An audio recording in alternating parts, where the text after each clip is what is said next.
Assalamu alaikum warahmatullahi wabarakatuh. Kawai gaba ɗayan ka kai ɗan gidan wata inyamara ne wallahi. Mun zo mun yi fatin mun samu abin da za mu zo mu sasa. Kina mana fada olo za mu fara. Sata aikin zunubi ne ba aikin Allah bane. A to shikenan mun bar mu A ba mu sai gaba mana da. To shikenan. Dan farau ba ka sai ba kyaji. Haka sai ba sa ba kyaji. Yawa. Samana.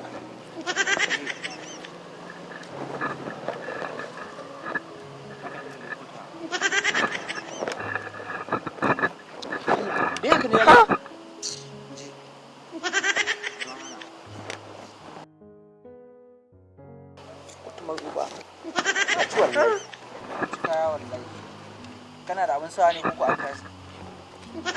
mu je olo sai mun siyo wannan abun sarka olo sai mun sinye. Ka saka takalmi?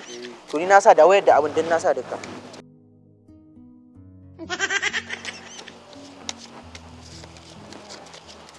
Mun san karancin su sai mu.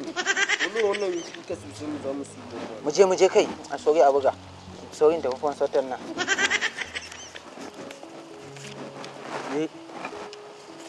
Allah kana kallon mun aikin banza kawai na kin barawo ne kun saba sata amala a can. Wannan musun ya shelle. Wannan musun.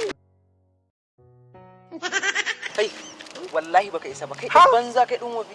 Wallahi olo mun ta siya za mu siyo no. Wannan wuro mai a gidan kyau. uwarka ake cewa olo ana wallahi kana wani olo din ubanka.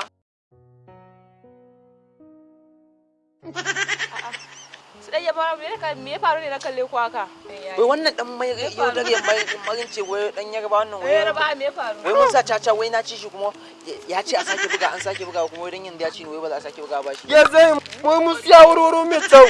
Za mu kai ma maman ya bo shi ne wai bara ta ba mu ba. A'a wannan ina warwara? Kasi. Wannan warwara ina za ka dauka ba wa dauko warwara da ci.